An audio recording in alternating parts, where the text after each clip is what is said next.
ನೀ ಕಲಿಸಿದ ಹುಡುಗರು ಹೊಟ್ಟೆಯಾಗಿ ನೀ ಹುಟ್ಟಿ ಬರ್ತಿ ಮಾಸ್ತರ್ಗೆ ಸಾವಿರಲೋ ಹುಚ್ಚ ಅಂದ. ಅವ್ರ ಮುಂದೆ ಒಬ್ಬ ಹಳೆ ವಿದ್ಯಾರ್ಥಿ ಬಂದು, ಒಬ್ಬ ಪ್ರಾಧ್ಯಾಪಕರು ರಿಸರ್ಚ್ ಮಾಡಿದವರು ಕುಲಕರ್ಣಿ ಸರ್ ಅವರ ಹಳೆ ವಿದ್ಯಾರ್ಥಿ ಬಂದು ಮೊಣಕಾಲು ಊರಿ ಅವ್ರ ಎದುರಿಗೆ ಕೂತ್ಕೊಂಡು ಕಣ್ಣೀರು ತಂದು ಮಾತಾಡಿದ್ದು ನೋಡಿದಾಗ ಅನಿಸ್ತು ಶಿಕ್ಷಕರ ಜೀವನನೇ ಸಾರ್ಥಕ. ಗರ್ದಿಗಮ್ಮತ್ ವೀಕ್ಷಕರಿಗೆ ನಮಸ್ಕಾರಗಳ್ರಿ. ಗರ್ದಿಗಮ್ಮತ್ ಪೇಜ್ಗೆ ಫಾಲೋವರ್ ಆಗ್ರಿ, ಲೈಕ್ ಮಾಡಿರಿ, ಶೇರ್ ಮಾಡಿರಿ. ಇವರ ನಮ್ಮ ನಾಡಿನವರು ಗೋಕಾಕ್ನ ಚಂದ್ರಶೇಖರ್ ಅಕ್ಕಿ ಪ್ರೊಫೆಸರ್ ಸಾಹಿತಿಗಳು ಅವ್ರ ಆಡು ಭಾಷೆಯೊಳಗೆ ತಮ್ಮ ಅನುಭವಗಳನ್ನ ಒಬ್ಬ SSLC ವಿದ್ಯಾರ್ಥಿಗಳಿಗೆ ಒಂದು ದಿನದ ಶೈಕ್ಷಣಿಕ ಕಾರ್ಯಾಗಾರದೊಳಗೆ ಅವ್ರು ಮಾತಾಡಿದ್ದು ಭಾಳ ಅಂದ್ರೆ ಭಾಳ ವೈರಲ್ ಆಗತ್ತೈತಿ. ಈ ಮಕ್ಕಳಲ್ಲಿ ತಮ್ಮ ಸ್ವ ಅನುಭವಗಳನ್ನ ವಿದ್ಯಾರ್ಥಿಗಳಿಗೆ ಹೇಳ್ತಾರೆ. ಅವರು ನಾನು ಫೇಲ್ ಆಗೀನಿ, ನನ್ನ ಜೊತೆ ಇದ್ದವರು ಫೇಲ್ ಆಗಿದ್ದರು, ಫೇಲ್ ಆದವರ ಕುಲಪತಿ ಆಗ್ತಾರಂತವ್ರು. ನಾನು ಫೇಲ್ ಆದವ್, ನಾನು GSS ಕಾಲೇಜ್ ಪ್ರೊಫೆಸರ್ ಆದ್ನಿ ಮತ್ತು ಸಮಾಜದೊಳಗೆ ನಾನು ಗುರ್ತಾ ಹಿಡಿತು. ಆದ್ರೆ ಈ ಮಾಸ್ತರ್ಗಳಿಗೆ ಸಾವಿರದಿಲ್ಲ, ಅವ್ರು ಕಲಿಸಿದ ಮಕ್ಕಳಿಗೆ ಹೊಟ್ಯಾಗ ಹುಟ್ಟಿ ಬರ್ತಾರಂತವ್ರು ಏನು ಒಂದು ಮಾತು ಹೇಳಿದಾರಲ್ಲ, ಭಾಳ ಅರ್ಥಗರ್ಭಿತವಾದ ಮಾತು. ಗುರು ಶಿಷ್ಯರ ಸಂಬಂಧಗಳನ್ನ ಭಾಳ ಚೆನ್ನಾಗಿ ಅರ್ಥಗರ್ಭಿತವಾಗಿ ಒಂದು ಆಡು ಭಾಷೆಯೊಳಗೆ ಹೇಳಿದ್ದಾರೆ. ದಯಮಾಡಿ ಇದನ್ನು ಲೈಕ್ ಮಾಡಿರಿ, ಶೇರ್ ಮಾಡಿರಿ, ಕಮೆಂಟ್ ಮಾಡಿರಿ. ನಮಸ್ಕಾರ ನಮಸ್ಕಾರ ನಮಸ್ಕಾರ. ನೀ ಕಲಿಸಿದ ಹುಡುಗರು ಹೊಟ್ಟೆಯಾಗಿ ನೀ ಹುಟ್ಟಿ ಬರ್ತಿ ಮಾಸ್ತರ್ಗೆ ಸಾವಿರಲೋ ಹುಚ್ಚ ಅಂದ.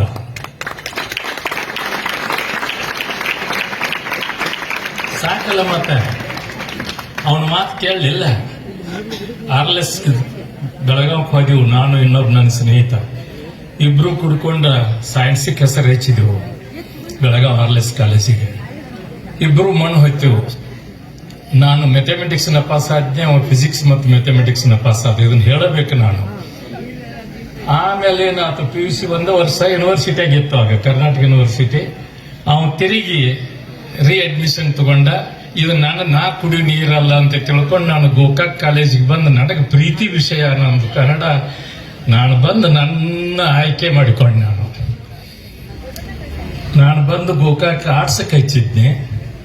BA ಚಲೋ ಪಾಸ್ ಆದ್ನಿ, MA ಚಲೋ ಪಾಸ್ ಆದ್ನಿ. MA ಮುಗಿತಾ ಇನ್ನೂ ರಿಸಲ್ಟ್ ಆಗಿರಕ್ಕೆಲ್ಲ ಕರ್ಕೊಂಡು ನನ್ನ JSS ಕಾಲೇಜಿನಾಗ ನೌಕರಿಗೆ ತಗೊಂಡು ಬಿಟ್ರು. ಇರ್ಲಿ, ಇದು ನನ್ನ ಕತೆ. ಇನ್ನೊಬ್ಬೇನಿದ್ದಲ್ಲ, 2 ಫೇಲ್ ಆದವ. ಅವ ಬಹಳ ಪರಿಶ್ರಮ ಪಟ್ಟು RLS ಕಾಲೇಜ್ಗೆ ಹೈಯೆಸ್ಟ್ ಸ್ಕೋರರ್ ಆದ, best boy of the institution ಆದ, MSc ಒಳಗೆ ಸೆಕೆಂಡ್ ರ್ಯಾಂಕ್ ದಿ ಯೂನಿವರ್ಸಿಟಿ ಆದ. ನೌಕರಿ ಮುಗಿತಾ ಇದ್ದಂಗೆ ಕಾರ್ಡ್ಬೋಮ್ ಬೋರ್ಡ್ ಡೈರೆಕ್ಟರ್ ಆದ, ಸೆರಿಕಲ್ಚರ್ ಡೈರೆಕ್ಟರ್ ಆದ, ಕೇಂದ್ರ ರೇಷ್ಮೆ ಇಲಾಖೆಯ ನಿರ್ದೇಶಕನಾದ, ಬಾಗಲಕೋಟೆಯ ತೋಟಗಾರಿಕೆ ವಿಶ್ವವಿದ್ಯಾಲಯದ ಆಡಳಿತಾಧಿಕಾರಿಯಾಗಿ ನೇಮಿಸಲ್ಪಟ್ಟ. 3 ವರ್ಷ ಡೆವಲಪ್ ಮಾಡಿದ ಮೇಲೆ ಅದೇ ವಿಶ್ವವಿದ್ಯಾಲಯಕ್ಕೆ ಮೊದಲನೇ ಕುಲಪತಿ ಆದ. 2 ವಿಷಯ ಫೇಲ್ ಆದ. ನನ್ನ ರೂಮೇಟ್ ಸರ್ ಹೇಳಿದ ಮಾತು ಅವ್ರು ಹೇಳಿದ ಕೂಡಲೇ ನೆನಪಾತು, ಯಾರು ದೊಡ್ಡ ಅಲ್ಲ. ಇದು ನನ್ನ ಹಾಗೆ ಬೇರೆ. ನನಗೆ ಸಿಕ್ತು ಲೈನು, ನನ್ನ ಪ್ರೀತಿ ಸಿಕ್ತು. ಬಹುಶಃ ನನ್ನ ವಿದ್ಯಾರ್ಥಿಗಳು ನನ್ನಷ್ಟು ಪ್ರೀತಿ ಕೊಟ್ಟಿದ್ದಾರೇನೋ ಅನ್ನೋ ಹಂಗೆ. ಯಾಕಂದ್ರೆ ಎಲ್ಲ ವಿದ್ಯಾರ್ಥಿಗಳು ಕೊಡ್ತಾರೆ. ಇವತ್ತು ಅವ್ರ ಮುಂದೆ ಒಬ್ಬ ಹಳೆ ವಿದ್ಯಾರ್ಥಿ ಬಂದು, ಒಬ್ಬ ಪ್ರಾಧ್ಯಾಪಕರು ರಿಸರ್ಚ್ ಮಾಡಿದವರು ಕುಲಕರ್ಣಿ ಸರ್ ಅವರ ಹಳೆ ವಿದ್ಯಾರ್ಥಿ ಬಂದು ಮೊಣಕಾಲು ಊರಿ ಅವ್ರ ಎದುರಿಗೆ ಕೂತ್ಕೊಂಡು ಕಣ್ಣೀರು ತಂದು ಮಾತಾಡಿದ್ದು ನೋಡಿದಾಗ ಅನಿಸ್ತು ಶಿಕ್ಷಕರ ಜೀವನನೇ ಸಾರ್ಥಕ.